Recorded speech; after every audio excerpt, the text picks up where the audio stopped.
네, 더불어민주당이 야권 위성정당인 더불어민주연합과 흡수합당을 진행하면서 175석의 거야를 완성해 나가고 있습니다. 오늘의 두 번째 시그널픽에서는 최민희 경기 남양주갑 더불어민주당 당선인과 얘기 나누도록 하겠습니다. 어서 오세요. 예, 반갑습니다. 네, 일단 당선 축하드리고 19대 국회에 이어서 8년 만에 22대 국회에 들어가게 되셨는데요.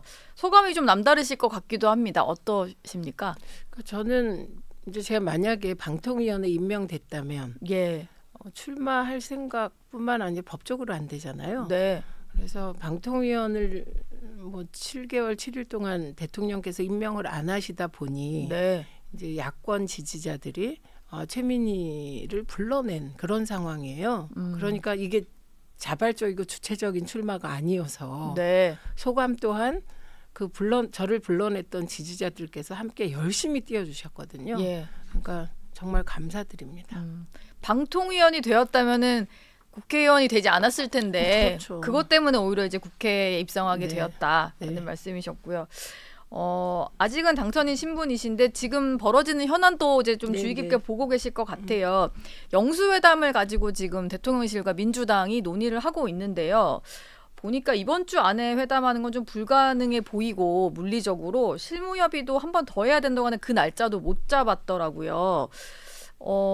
이 정도면 일단 다음 주로 미뤄지기는 했습니다만 열릴 수 있을까 실제로 이런 거 궁금한 분들도 있거든요. 저는 영수회담이 열리기가 힘들 거라고 봤어요. 예. 그래서 대통령께서 이재명 대표에게 오후에 불쑥 전화를 하셔서 만나자 이렇게 했다는 얘기를 듣고 저건 충동적인 거고 준비가 안 된 것이다 이렇게 생각했어요.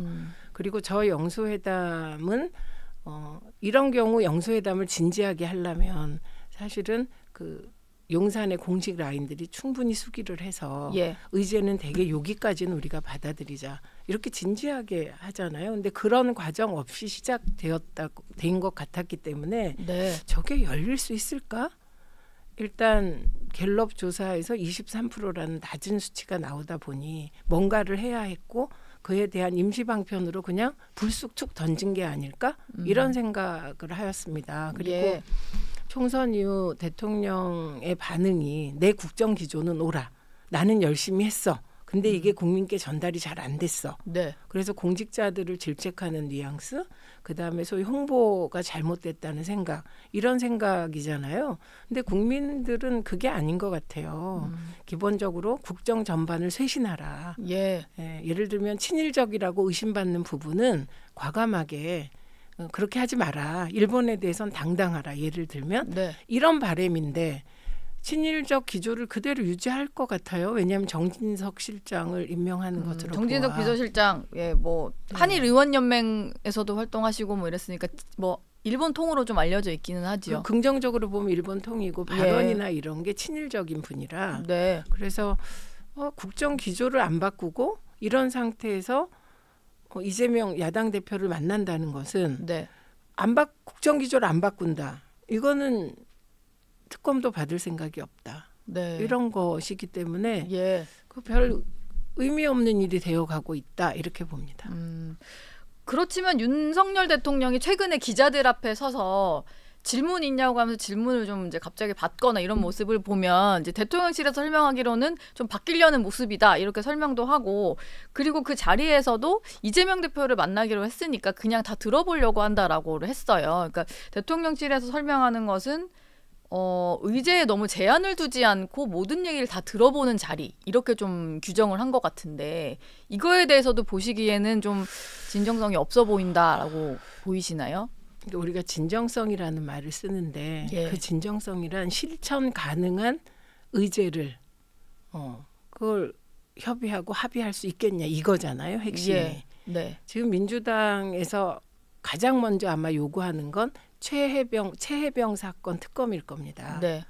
그거 받을 준비가 안 돼 있어 보이거든요. 네, 그러니까 바뀌려고 할 때 그 형식을 바꿨을 때 내용이 바뀌어야 되는데 그냥 형식적인 것으로 끝날 가능성이 큰 거죠 지금.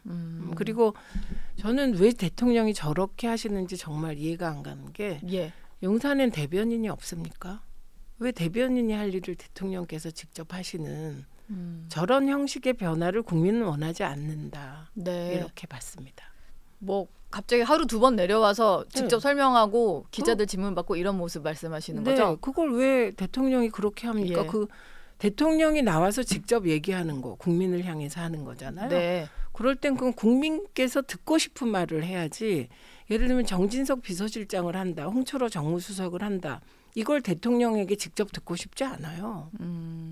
그래서 저는 언론이 정말 많이 봐주고 있는데 이때 근본적인 쇄신을 위한 고민을 해야지. 예.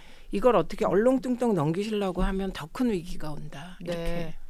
형식이 바뀌었으면 이제 내용도 바뀌어야 된다. 네. 뭐 내용은 안 바꾸는 네. 것 같다.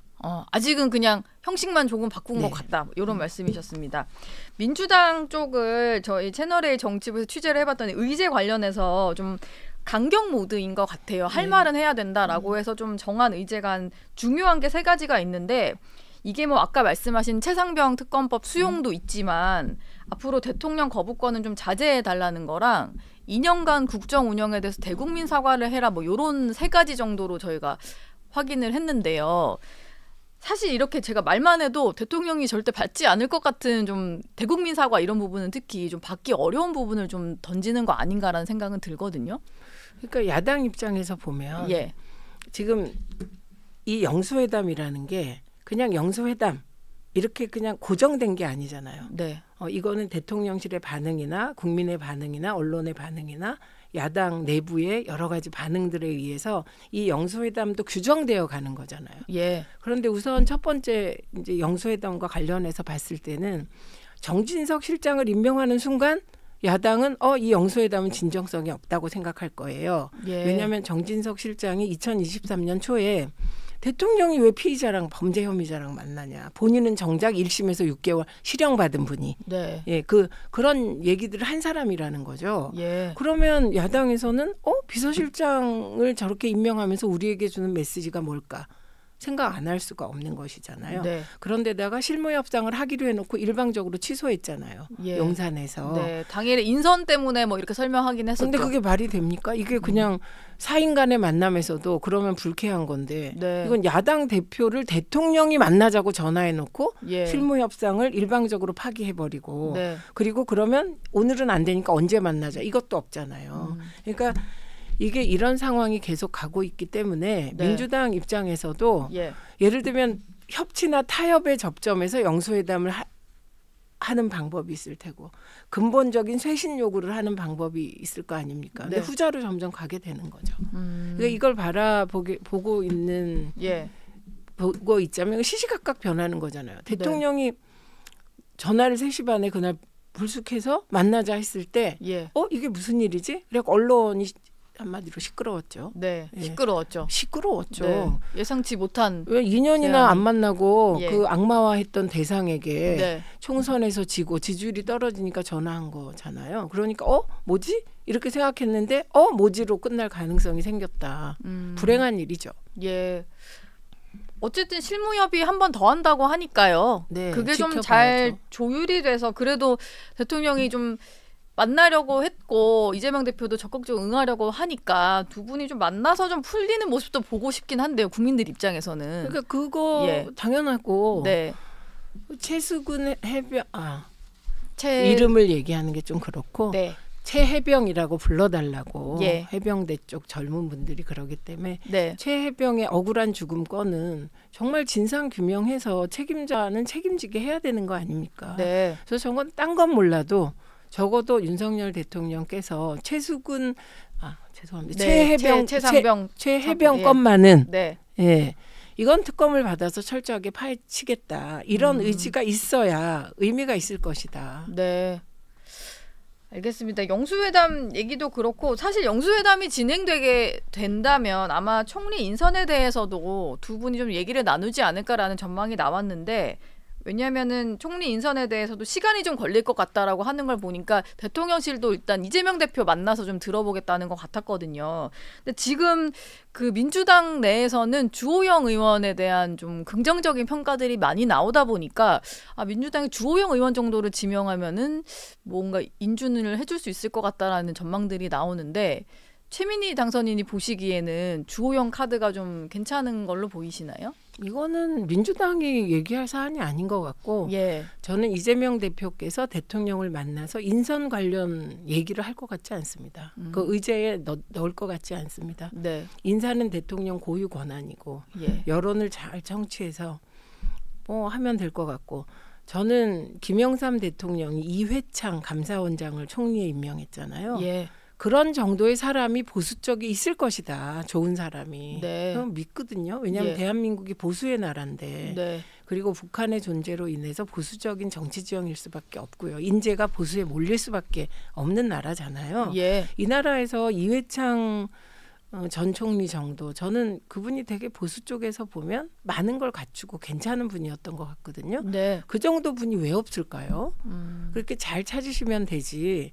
그러니까 인선을 할 때 사람이 인지상정이라 얘기하기 쉽고 대화되고 또 어떻게 좀 얘기하면 내 말 잘 들을 것 같고 이런 총리 하고 싶은 마음이 있겠죠. 권력을 예, 잡으면. 예. 이번에는 그럴 수 없잖아요. 네. 국민들에게 회초리를 맞은 상태니까 이회창 전 총리의 준하는 그런 분을 찾아서 국회 인준을 요청했는데 민주당이 안 할 도리가 있을까요? 예.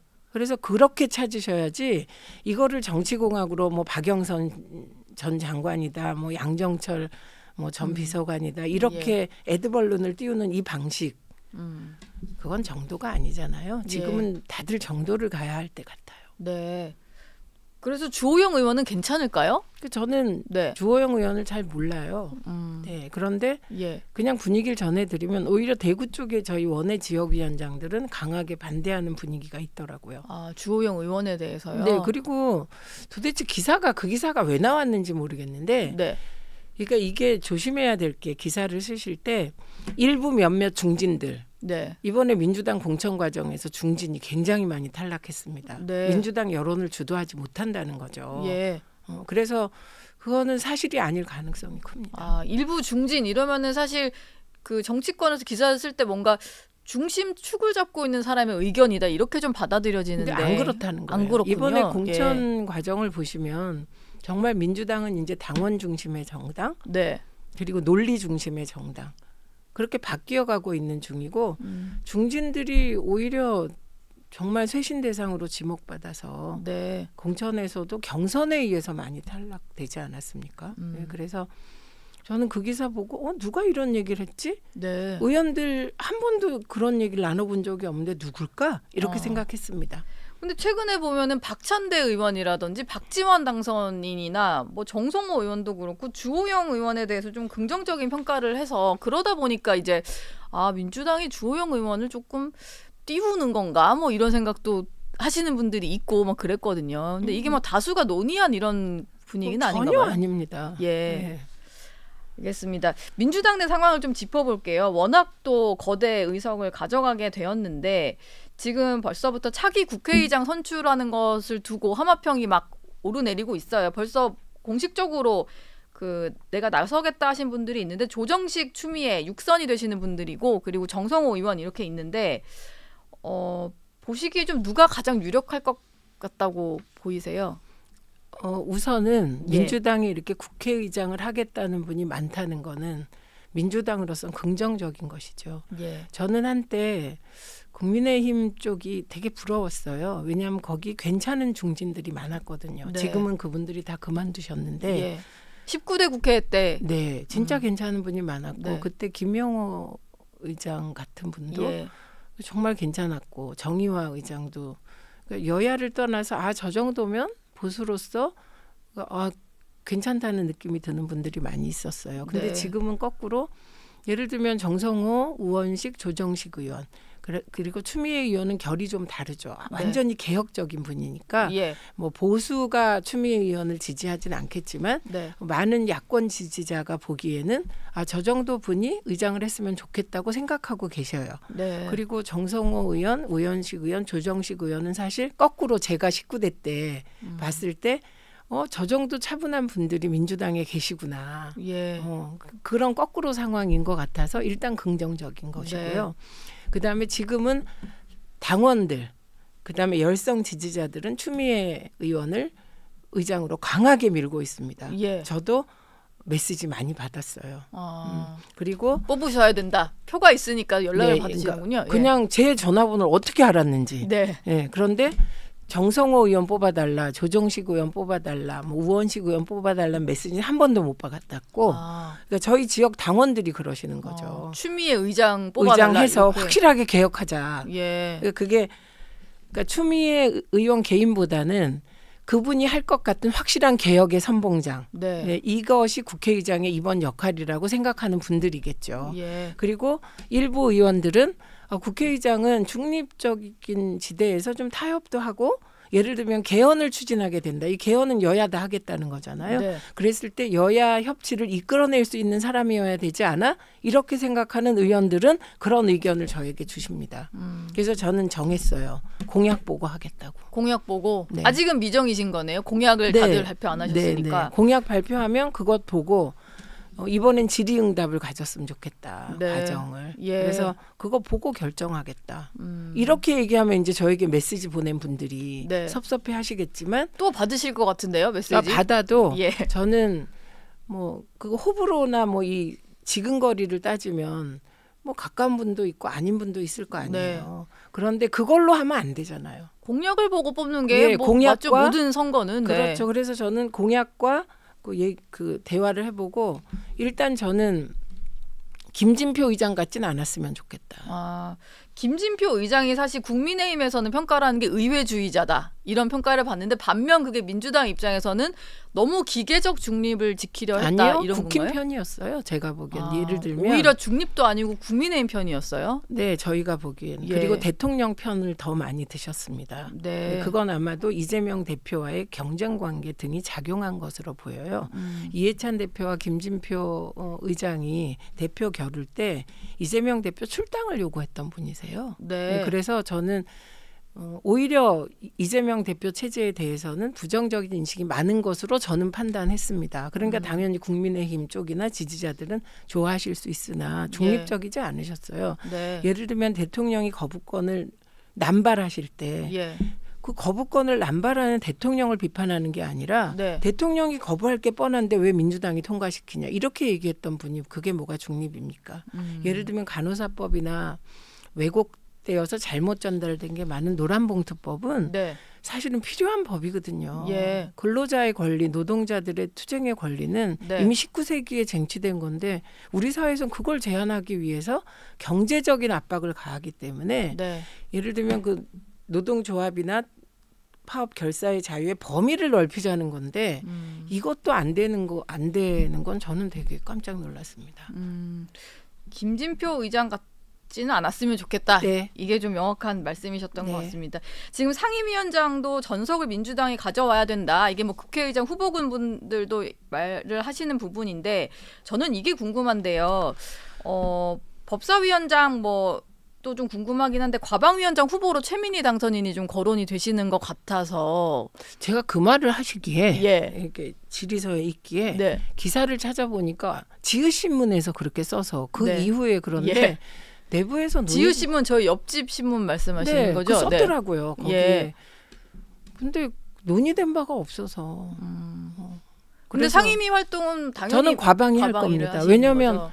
그게 너무 맞지 않아요? 제가 바로 전에 지난해 3월 30일 날 국회 본회의에서 방통 야권 추천목으로 의결됐거든요. 네. 그런데 7개월 7일 동안 임명 안 하셔서 사람이 운명이라는 게 얄궂어서 제가 국회에 이제 도전을 했는데 네. 당연히 제 전문 분야니까 초반기에는 과방위를 갈 것 같습니다. 예.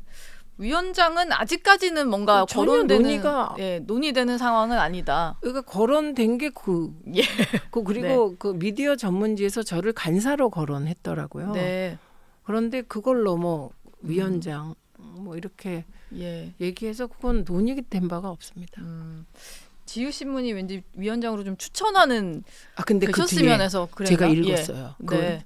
제가 사실 신문 잘 안 보는데 네. 사람들이 하도 그래서 최민희 과방위 이렇게 해봤더니 네. 근데 그 뒤가 그러면 국민의힘에서 반발이 거셀 것이다. 이게 결론이더군요. 결론이 있었군요. 그것만 있는 게 아니고. 네.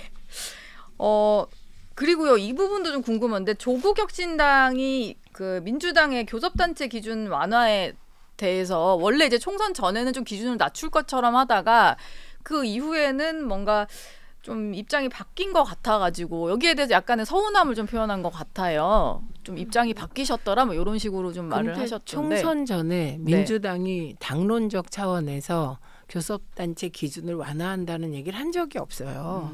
그럼 저 같은 사람, 시민사회 활동을 오래 한 사람의 소신은 교섭단체를 10석 정도로 낮춰서 이거는 조국혁신당이 뭐 몇 석 얻을지 모르고 과거 민노당 등등을 생각할 때 그렇게 낮춰서 좀 소수 정당들이 좀 목소리를 크게 해주는 게 국회 발전에 도움이 되지 않나 이런 생각을 하는 사람들은 몇 명 있어요.